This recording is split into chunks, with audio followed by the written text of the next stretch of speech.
Jim, kamu bawa ibu ke IGD ya, biar aku di sini aja. Lah, kenapa Wan? Pocong itu masih ngikutin lu.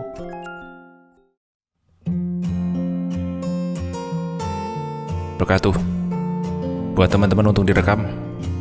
Kali ini saya membawakan cerita di Restu Wiratmaja. Satu cerita menarik ini ditulis mungkin buat teman-teman, semoga bisa diambil hikmahnya. Seperti apa ceritanya? Mari kita dengarkan. Tapi sebelumnya, jangan lupa klik tombol subscribe, like, dan juga komen. Dan seperti apa cerita disantet oleh mantan istri? Ini ceritanya. Jawa Barat 2018. Keluarga Pak Sajim merupakan keluarga yang bisa dibilang sangat mapan. Artinya, segala kebutuhan baik sarana dan prasarana di dalamnya terpenuhi.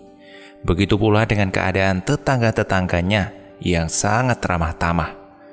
Pak Sajim juga begitu hangat terhadap seluruh warga, selalu menyapa ketika berjalan. Istrinya, namanya Bu Novi, bertabrakan karakter dengan Pak Sajim. Jika Pak Sajim sangat baik terhadap tetangga, Bu Novi ini sangat buruk. Kebiasaan buruk istri Pak Sajim ini ternyata merupakan tabiat bawaan dari keluarganya yang berwatak keras. Sehingga sangat wajar jika Pak Sajim sering dimaki-maki oleh Bu Novi. Suatu kejadian yang membuat tetangga sebelah rumah terkejut. Setiap Bu Novi keluar rumah, dia selalu bertengkar dulu dengan Pak Sajim. Pertengkaran itulah yang membuat para tetangga sangat membenci Bu Novi.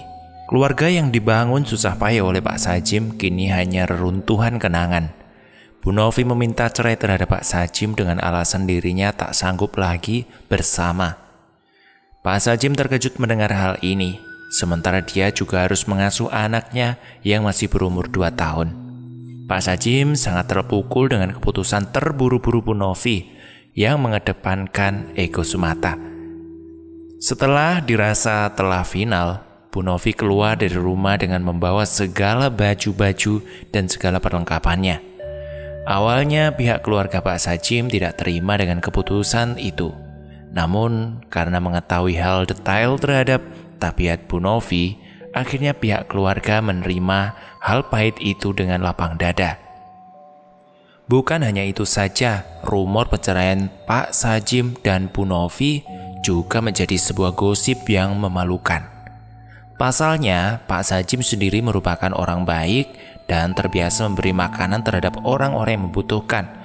Namun, hal itu menjadi harga diri Pak Sajim jatuh dan ambruk seketika.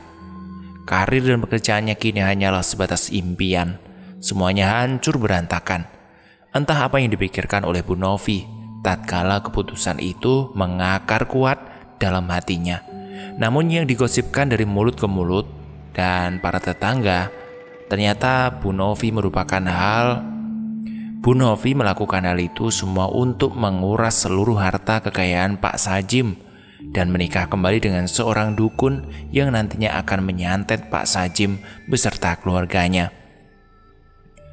Tahun 2018, pertengahan bulan Agustus. Bu Novi kabarnya menikah kembali dengan seorang dukun. Apa kau percaya, Jim? Tanya Ikhwan, teman dekatnya. Nggak mungkin lah. Masa dia meninggalkanku hanya untuk bersekutu dengan dukun? Jelas Sajim. Kau belum pernah mendengar rumor sih bahwa dukun juga bisa mengendalikan pikiran orang-orang yang lemah. Jelas Ikhwan. Misalnya seperti apa itu? Tanya Sajim. Misalnya seperti ini. Jika orang tersebut mendapati penyakit hati dan pikiran dan juga egois, maka dukun itu akan merasukinya. Penjelasan Ikhwan itu membuat sedikit demi sedikit Sajim membuka pikirannya. Tapi kenapa harus istriku? Tanya Sajim. Ya entahlah, mungkin dia pernah berkenalan dengan seorang pria atau apa gitu. Tanya balik Ikhwan. Sebentar. Aku pernah tahu bahwa Novi pernah menyukai pria. Maksudmu pria selain dirimu? Benar, kalau tidak salah namanya Malik. Malik itu siapa? Tanya Ikhwan. Dia itu teman SMA-nya dulu katanya. Jelas Sajim. Iwan sempat terkejut mendengar hal itu. Dia pun segera meminta Sajim untuk memberikan foto Malik terhadapnya. Oh, berarti dukun itu hanyalah perantara, tanya Iwan. Entahlah. Sepertinya ada hal yang mengganjal dalam pikiranku terhadap Novi itu, jelas Sajim. Apa itu? Setiap dia akan keluar rumah, dia selalu memarahiku. Itu hampir setiap hari. Raut wajahnya benar-benar menakutkan, seperti orang kesurupan. Oh, kau tahu di mana arah Novi itu berpergian? Tanya Iwan. Tidak tahu, Wan. Aku tak tahu apa-apa soal itu. Begini, Wan. Wanita itu pasti ada sebabnya jika tidak nyaman dengan seorang laki-laki. Ketika dia tidak nyaman, dia akan menaruh perhatiannya kepada orang lain. Ketika orang lain menyukai wanita itu, sudah pasti seluruh pikirannya akan dikendalikan. Kau paham kan itu? Tanya Iwan. Lalu apa yang harus aku lakukan? Untuk kali ini kau harus banyak berdoa biar keluargamu diberikan keselamatan. Dan aku akan mencari titik terang dari si Malik ini. Kalau perlu aku sikat habis dia, jelas Iwan. Ya udahlah, Bang. Aku mengandalkanmu untuk saat ini. Percakapan keduanya berhasil kesimpulan untuk terus mencari titik terang. Siapa lakon dan pelaku di balik berpalingnya Novi.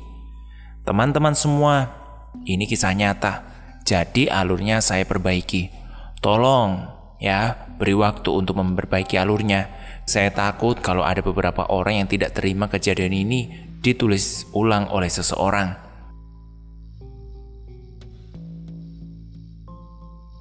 Kita masuk dalam percakapan keluarga Sajim. Jim, habis dari mana kamu? Tanya ibunya, Bu Ulfah. Tadi habis ketemu Iwan. Ada apa toh, Bu? Tanya Sajim. Tak apalah, ibu khawatir saja dengan keadaanmu. Aku baik-baik saja kok, Bu. Ibu mempersilahkan Sajim duduk terlebih dahulu. Dia juga tampak cemas dengan keadaan Sajim semenjak bercerai dengan Novi. Nak, kami tahu kan rumor bahwa Nafi bersekutu dengan dukun? Tanya Bu Ulfah. Masih belum jelas itu, Bu. Kita nggak perlu bahas itu secara mendalam ya, jelas Sajim. Kamu memang tidak mempermasalahkan itu semua. Namun demi keselamatan kita semua, kamu jangan pergi-pergi terus ya, pinta Bu Ulfah. Emang kenapa, Bu? Tanya Sajim. Perasaan ibu tuh gak enak loh, Jim. Kita seperti dikejar-kejar oleh sesuatu begitu. Maksudnya bagaimana, Bu? Bu Ulfah pun menunjukkan sesuatu di kamar Sajim. Ibu mau ambil apa? Sajim pun mengikuti langkah ibunya menuju kepada kamar miliknya. Lihat ini, Nak. Sajim terkejut ketika kamarnya penuh dengan kembang melati. Siapa yang menaruh ini, Bu?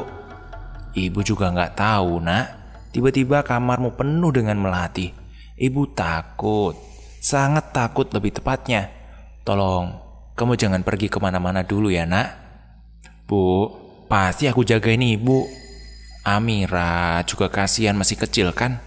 Aku pengen sekali masalah ini cepat selesai. Terus bapak ini kemana, Bu? Bapak sedang mendatangi kiai. Katanya dia bisa menepis gangguan-gangguan seperti ini. Tapi ini bukan lagi masalah kasat mata. Jika sudah bermain santet, semua akan kena imbasnya loh, Jim. Maafin Sajim ya, Bu. Sajim takut Ibu, Amira, Bapak kenapa-napa, jelas Sajim. Bu Ulfah melepaskan pelukan itu secara perlahan.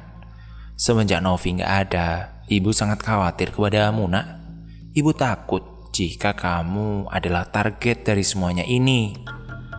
Sajin termenung. Dia salah langkah karena tak mengetahui sedikit pun tentang istrinya itu. Bukan hanya itu saja, bagian yang tak bisa dia terima adalah bahwa istrinya telah bersekutu dengan dukun untuk memeras seluruh hartanya. Jika Bapak telah selesai, kamu boleh ngobrol lebih lanjut dengannya ya, Nak. Sekarang Ibu tinggal sholat dulu. Iya, Bu, iya baik. Ibu yang sehat-sehat ya.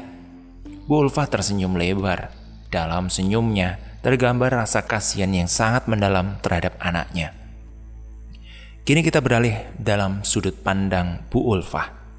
Bu Ulfah pergi ke kamar mandi.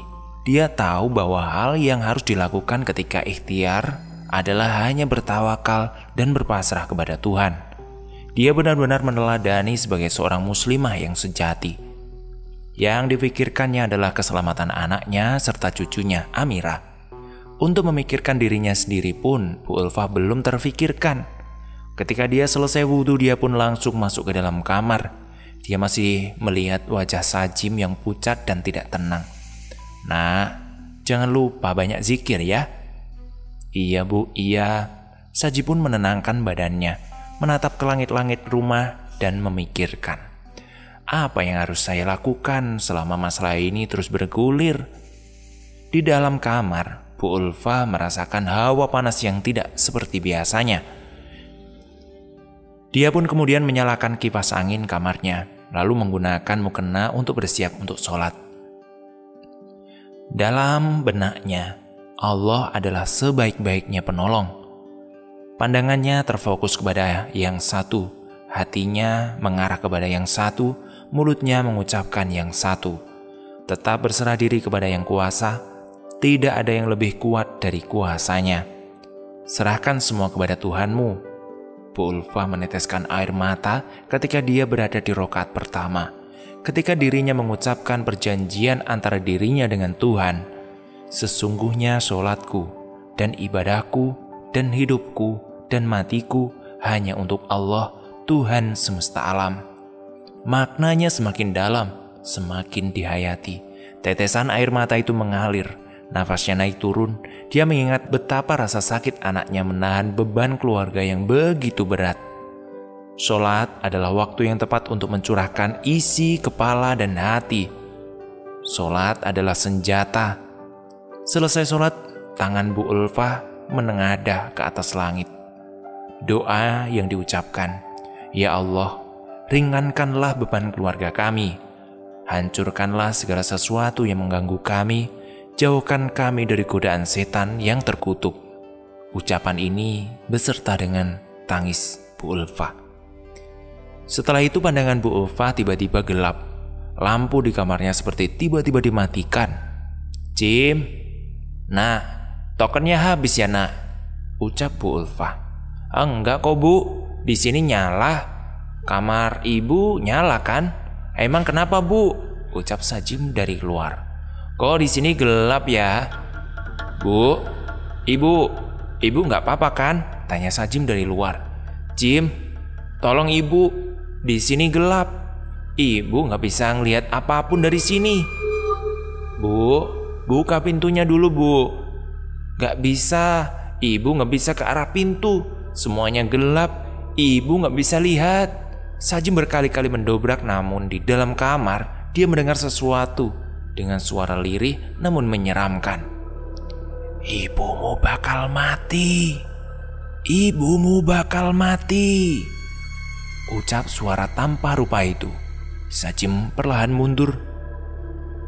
"Sajim, tolong nak. Nak, gak bisa dibuka pintunya."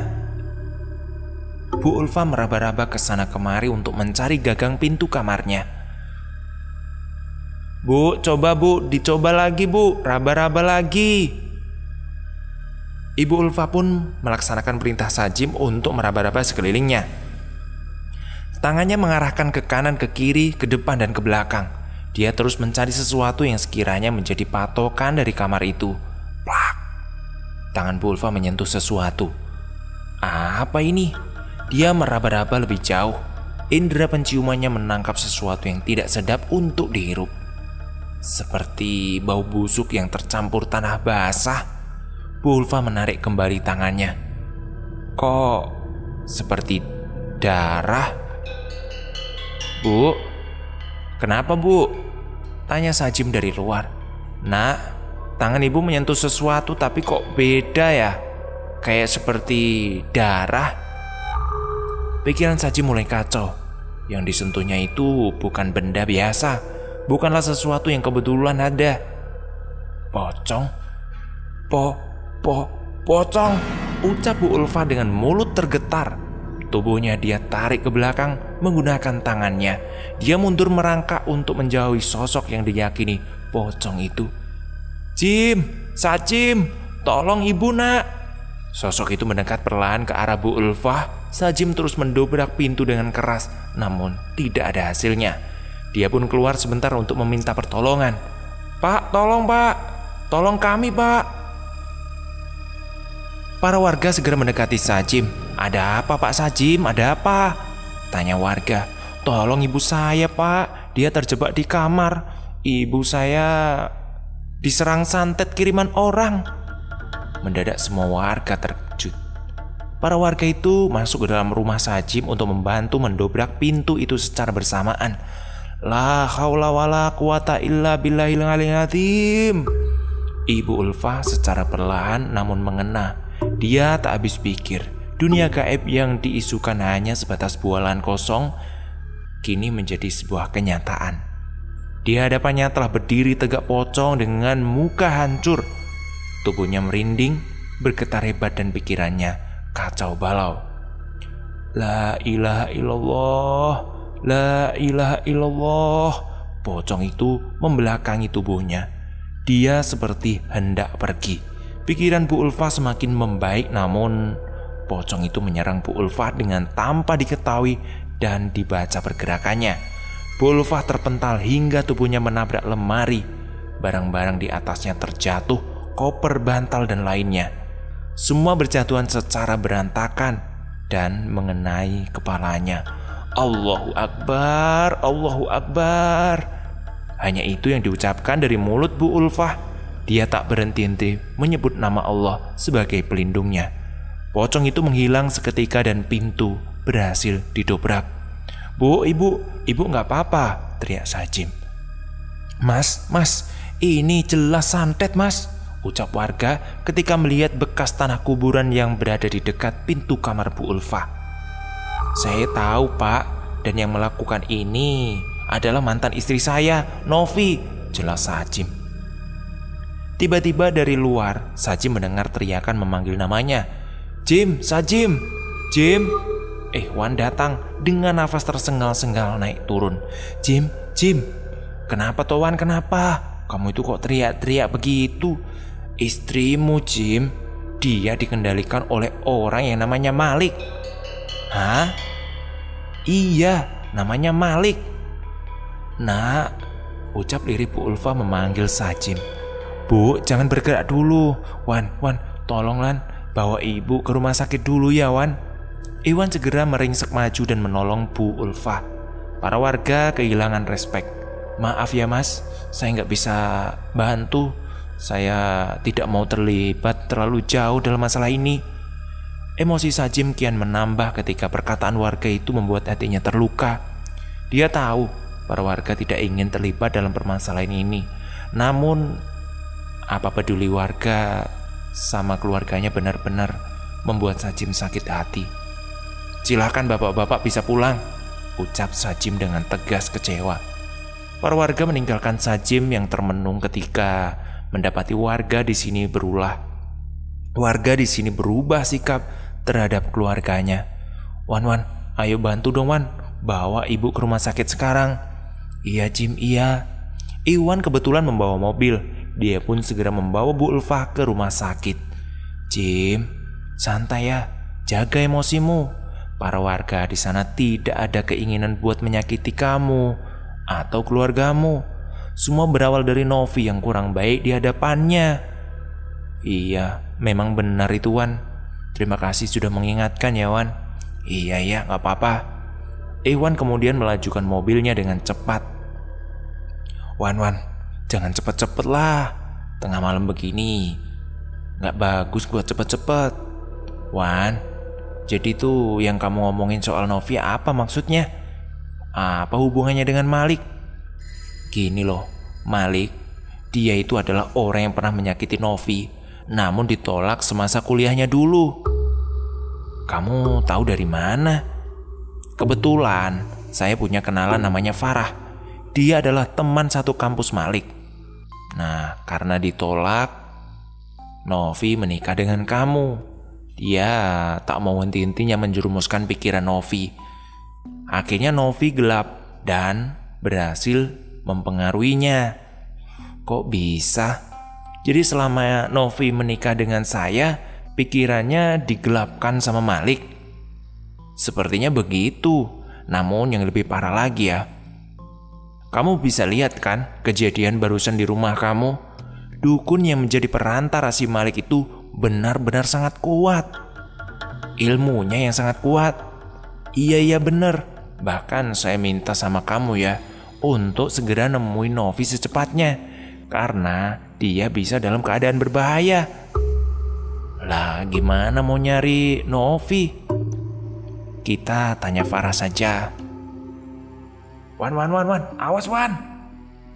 Hampir saja mobil Ikhwan menabrak anak kecil berusia 7 tahun dengan menggunakan kolor putih. Anak siapa malam-malam gini keluyuran? Jelas Jim. Itu bukan manusia Jim, itu tuh tuyul. Tuyul. Lihat kan, dia hilang kan sekarang? Iya ya Wan, kok bisa hilang ya? Ikhwan melanjutkan perjalanan menuju rumah sakit. Ikhwan enggan memberitahu mengenai kejadian yang baru saja terjadi. Mobilnya sampai ke rumah sakit dan menuju ke tempat parkiran. Jim, kamu bawa ibu ke IGD ya, biar aku di sini aja. Lah, kenapa Wan? Pocong itu masih ngikutin lu. Sudah dulu ya ceritanya. Besok kita lanjutin lagi. Maaf jarang upload. Lagi banyak kerjaan. Jangan lupa komen dan like sekaligus share ke media sosial kalian ya, biar kita semakin semangat untuk bikin konten terbaru. Terima kasih, sampai jumpa. Assalamualaikum warahmatullahi wabarakatuh.